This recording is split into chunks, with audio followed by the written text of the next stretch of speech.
me not do nothing, me not do nothing, brother.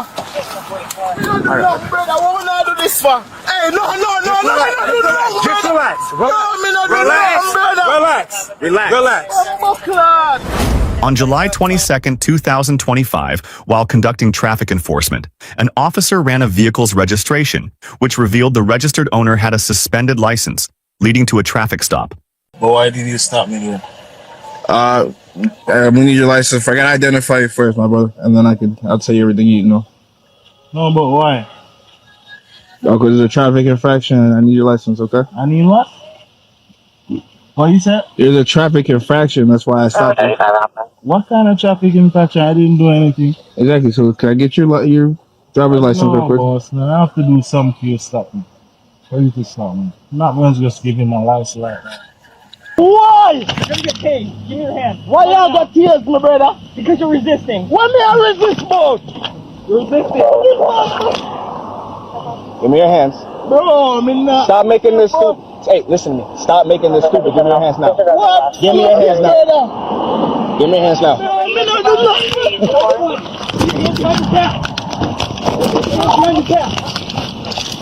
Bro, me not do nothing, me not do nothing, brother.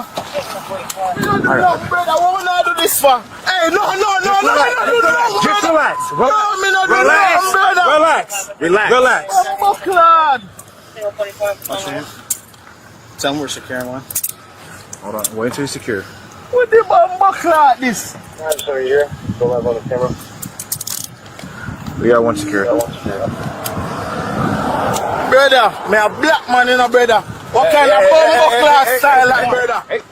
On July 22nd, 2025, while conducting traffic enforcement, an officer ran a vehicle's registration, which revealed the registered owner had a suspended license, leading to a traffic stop. Imagine you're driving home on a regular evening. You haven't done anything wrong. You haven't run a red light. You're not speeding. Your seatbelt is on. The car is registered. And then out of nowhere, flashing lights appear in your rearview mirror. You pull over, you're calm, you're respectful. You roll down your window. And the very first thing you ask, the most basic, most human, most reasonable thing any person would ask in that situation, is simply, "Why did you stop me?" And the officer looks you dead in the eye and says nothing useful. That one moment, that refusal to answer a simple question, is what started everything you're about to watch unfold. And by the time it was over, a man who had done absolutely nothing wrong was sitting on a curb in handcuffs, charged with a crime, on a night that should have ended with him driving home to his family. This is what happened on July 22nd, 2025, in the state of Florida. This is the story of a traffic stop that escalated from a simple registration check into an unnecessary arrest. And how the most frustrating part wasn't the handcuffs and wasn't the charge. It was the fact that a single sentence spoken 2 minutes earlier could have prevented every single second of what came after. Stay with me, because this one is going to make you feel things. Let's go back to the beginning, because before we can understand what went wrong, we need to understand what brought Officer Daniel to that moment in the first place. It was a routine traffic enforcement shift, the kind of work that officers do every single night across every state in this country. Driving along public roads, running plates, checking for violations, flagging anything that pops. Most of the time, it's uneventful. Most of the time, nothing comes back flagged, and the car keeps rolling, and nobody ever knows they were just checked. But sometimes, something comes back. On this particular night, Officer Daniel ran the plate on a vehicle traveling in front of him. He keyed in the tag number, the system returned the results, and what came back was a flag on the registered owner of the vehicle. Not an expired registration, not an unpaid ticket. The registered owner of that vehicle had a suspended driver's license.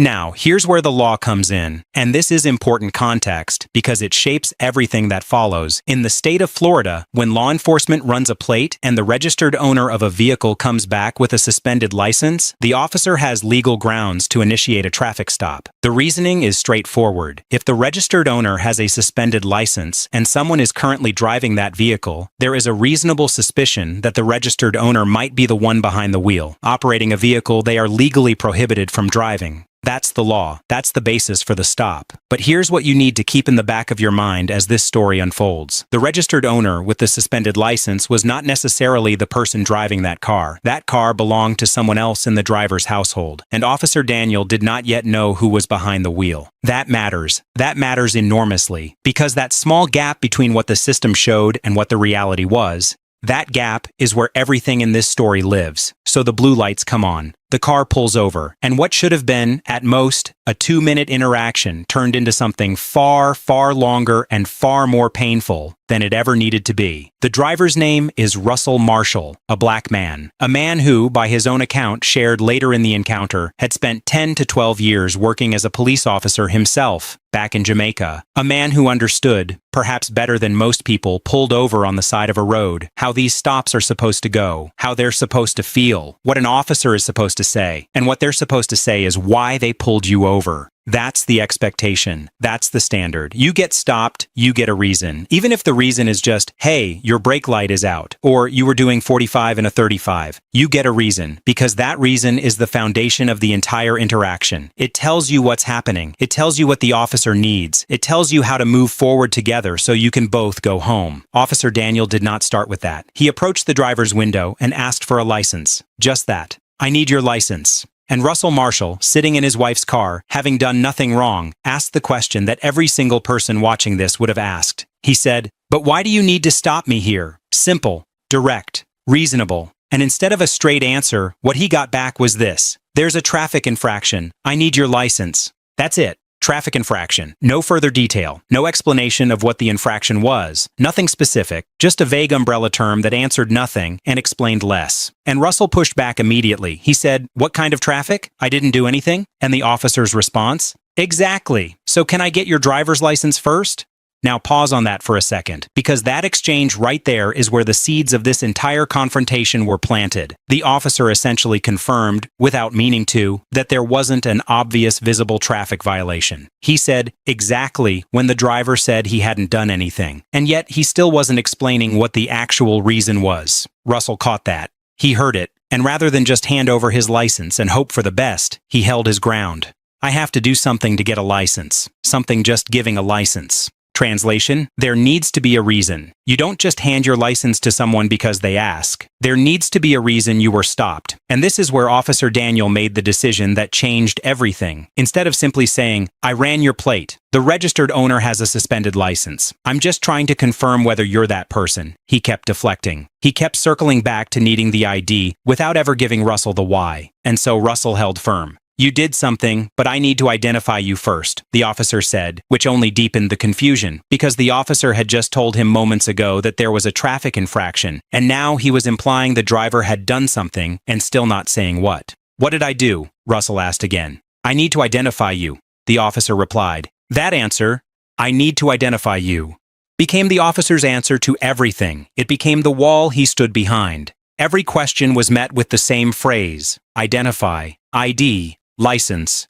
over and over again, without ever bridging the gap between why the stop was happening and what the officer needed from the driver. And if you're watching this thinking Russell should have just handed over his ID, I understand that impulse. I genuinely do. But also understand what it feels like to be pulled over and told, essentially, nothing. To feel the weight of a police stop and not know what you supposedly did. To feel like something is being done to you that you don't understand, and the person with all the power refuses to explain it. That is a real specific kind of helplessness. And Russell Marshall had lived enough of life, had worn a badge himself, to know that you don't have to accept it silently. The tension began to rise fast. You could feel it in every exchange that followed. Russell asked if this was his car. He told the officer it was his wife's car. He gave his name, Russell Marshall. The officer asked for the registration. Russell said no, not until he got an answer. "You have to tell me what I have done," he said. And he meant it. Every word.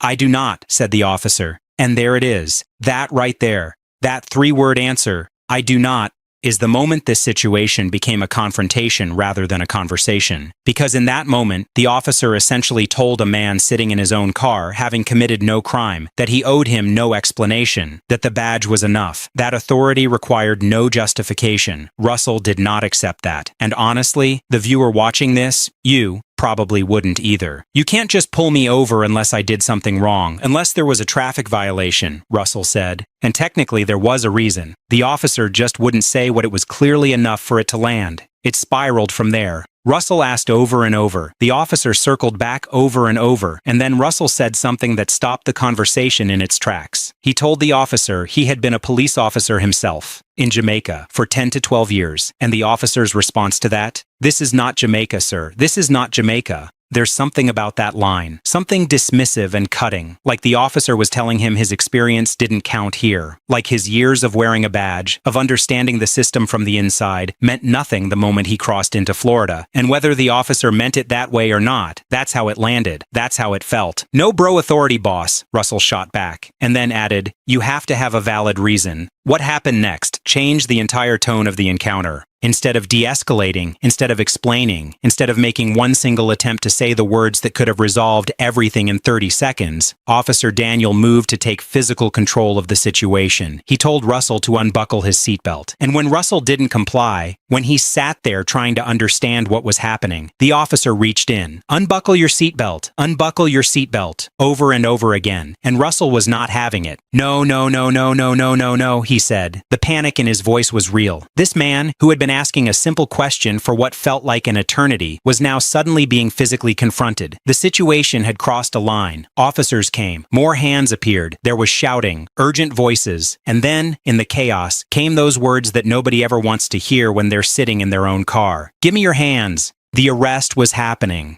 Whether Russell had consented to it or not, whether he understood why or not, whether it was justified or not. The decision had been made. Russell Marshall was being taken out of that vehicle. Why y'all got tears, my brother? He said, still trying to make sense of what was unfolding around him. And the answer he got? Because you're resisting. Why resist? He said. And even in that moment, even being physically extracted from his wife's car, with hands on him and his body being controlled, he was still asking the same question. The same question he had been asking since the moment those blue lights lit up behind him. The same question that had never been properly answered. Why? They had him now, out of the car, on the ground, hands behind his back, secured. And even then, even cuffed and sitting on the curb, even with the adrenaline still pumping and the world spinning around him, Russell Marshall kept talking, because that's who he was. Not violent, not dangerous, just unwilling to be silenced.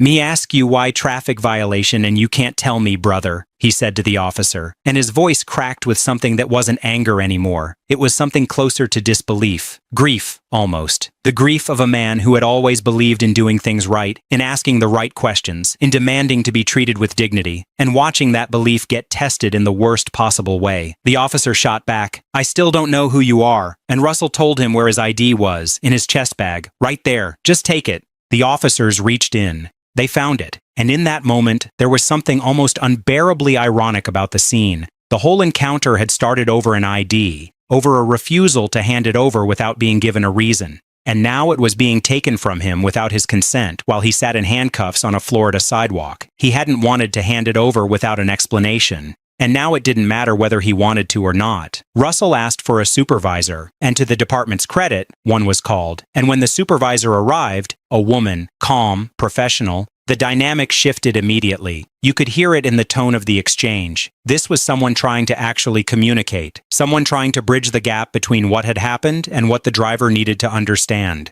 She introduced herself. She asked his name. There was a moment of confusion.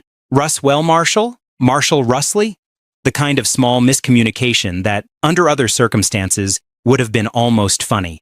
Eventually, they landed on Russell Marshall, and Russell told her what had happened from his perspective. Clear, organized, step by step. He said he stopped me for a traffic violation. I asked him what was the violation. Did I run a stoplight? Was I speeding? And he said, traffic violation. I said, what type of traffic violation? So he asked me for my ID, and I said, no. You have to tell me why you stopped me. That's it. That's the whole thing, laid out cleanly by the man who lived it. And the supervisor turned to Officer Daniel and asked him to explain. And Officer Daniel explained. Finally, the explanation that should have come at the very beginning of the stop. He said, I was up behind you. I ran your tag. The registered owner's driver's license, not expired, but suspended. So I came up to identify you. I see that you're a black male, and I'm trying to ask you for your ID so I can identify you.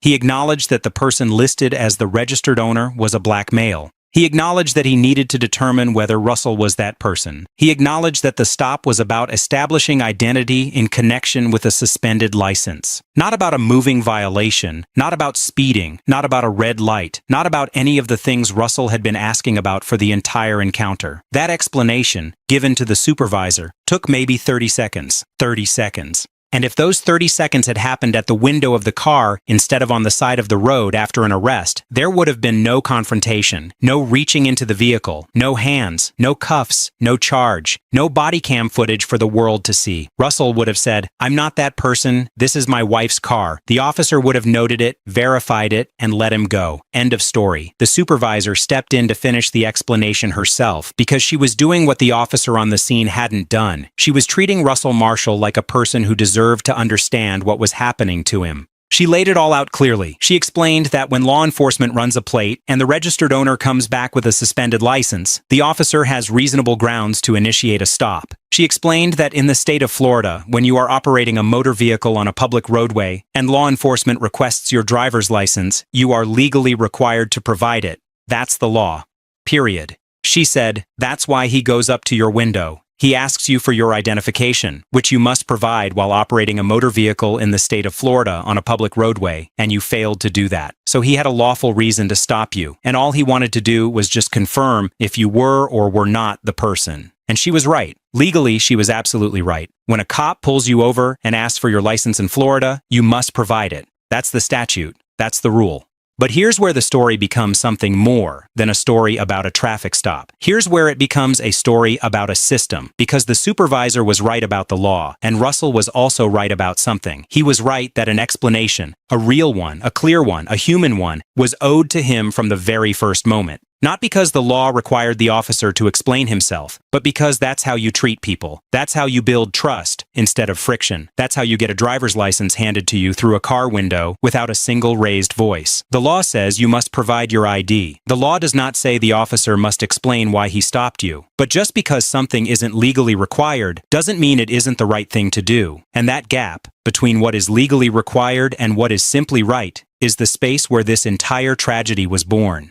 Think about it from Russell's perspective for a moment. Really put yourself there. You're driving your wife's car. You've done nothing wrong. You're a former law enforcement officer yourself, someone who spent over a decade in service, who understands protocol, who values procedure. You know what a legitimate traffic stop looks like. And you're sitting there, watching an officer dance around the reason for the stop, repeatedly asking for your ID without giving you any context, and something inside you. That same thing that made you want to be a police officer in the first place, that instinct for fairness, for accountability, for doing things the right way, refuses to just go along with it. Is that arrogance? Is that stubbornness? Maybe, to some people. But it's also dignity. It's the refusal to be processed like a number instead of treated like a person. And that refusal, on this particular night in Florida, cost Russell Marshall a lot more than just time. It cost him his freedom, even if just temporarily. It cost him a criminal charge, and it cost him something harder to measure. The kind of thing you carry with you long after the cuffs come off and the adrenaline fades. The feeling of having been right and still having lost.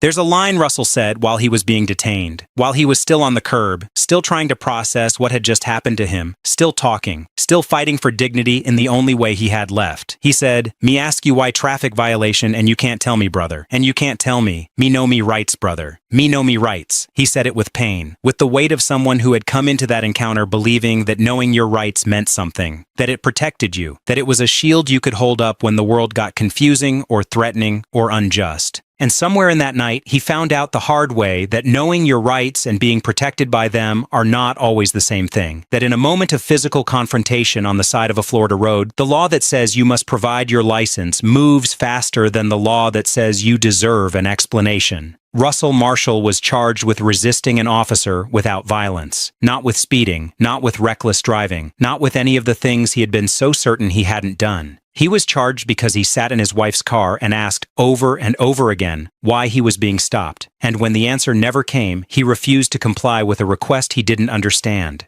Whether you think that charge was justified or not, and honestly, reasonable people can disagree about the legal technicalities here, there is something deeply uncomfortable about watching a man get arrested for asking a question, for demanding an explanation, for believing until it was too late that why was a word he was allowed to say. Let's talk about the irony at the heart of this story, because it is something else entirely. The car belonged to Russell's wife. The registered owner of the vehicle was also described as a black male in the system, someone with a suspended license. That person was not Russell. Russell had nothing to do with that suspended license. He was simply driving his wife's car, as a spouse does, as millions of people do every single day. If Officer Daniel had explained that from the moment he walked up to the window, if he had said, "Sir, I ran your plate and the registered owner has a suspended license. I just need to verify your identity to confirm you're not that person, and if you're not, you can be on your way." Russell Marshall would have told him it was his wife's car. He would have produced his ID to confirm he was not the suspended individual. The officer would have verified it, and Russell would have driven home. Total time? Maybe 2 minutes, maybe less. Instead, the encounter spiraled into a physical confrontation, an arrest, a supervisor being called, an extended roadside conversation, and a criminal charge. Because 2 sentences were never spoken. 2 sentences that the officer knew, that the officer had access to, that the officer chose, for whatever reason, whether through protocol, habit, stubbornness, or something else entirely, not to share. And that is what makes this so hard to watch. It's not the aggression, it's not the anger, it's the sheer, grinding, preventable nature of all of it. By the end of the encounter, after the supervisor had explained the law, after the charge had been filed, after the cuffs had done their work, there was a moment where Russell was given back his belongings, his chest bag, his Bluetooth, the small personal objects that represent a life interrupted for no good reason. And the camera caught him in that moment. Composed, quiet, drained in the way that only comes from a fight you didn't start and couldn't win. He wasn't defeated, exactly, but he was tired. The kind of tired that comes from being right and still being charged. The kind of tired that comes from spending 10 to 12 years on one side of a badge and then ending up on the other side of a pair of handcuffs on a Tuesday night in Florida because you asked a cop to explain himself. He asked if he could make a call, and someone said yes. And that's where the body cam ended. When the body cam stops, the story doesn't. It never does with these things, because now Russell Marshall carries a charge, resisting an officer without violence. In some jurisdictions, in some courtrooms, that's a misdemeanor. In some lives, it's just a story you tell at family dinners years later, shaking your head. But in some realities, depending on who you are, where you live, what your record looks like, who your employer is, a charge like that is a stone thrown into still water. The ripples travel. And the officer, he goes back to work. He runs more plates. He pulls over more cars. He asks more people for their licenses. And somewhere in that routine, the question of whether he learned anything on July 22nd, 2025, whether anything changed, whether the supervisor's calm explanation altered the way he approaches a stop, whether he ever thinks about the man who asked why 17 times before the handcuffs came out, that question hangs in the air, unanswered, the way so many questions in these encounters do. There are going to be people who watch this and say Russell was wrong, that the law is the law, that when an officer asks for your license in Florida, you provide it. Full stop. No debate. No demand for explanations. You comply, you protect yourself, and you fight it in court if you believe you were wronged. That's the practical advice. That's the survival advice. And it is not wrong. There are going to be people who watch this and say the officer was wrong, that a basic respect for the human being in the car would have required, morally, if not legally, a real answer to a real question before making any demands, that the escalation was unnecessary, that the arrest was a failure of communication, not a victory of law enforcement, and that is not wrong either. Most truths in stories like this don't live cleanly on one side. What lives cleanly on one side is this. A man asked why he was stopped, and for too long, nobody answered him. And everything that came after, the hands, the cuffs, the charge, the loss of a quiet Tuesday night, flows directly from that silence. That silence is the story. That silence is what you just spent the last 25 minutes sitting with. And if it left you uncomfortable, if it left you angry, if it left you turning it over in your mind, then you felt exactly what Russell Marshall felt on the side of that Florida road. Drop your thoughts in the comments. I mean that. Not just, was he right or was the cop right? Tell me what you think should have happened differently. Tell me what you would have done. Because conversations like this one, the ones that make you genuinely think, the ones that don't have a clean villain and a clean hero and a clean ending, those are the ones worth having. If this story meant something to you, share it. Because this kind of thing doesn't stop happening in the dark. It stops happening when enough people see it clearly. And now you have.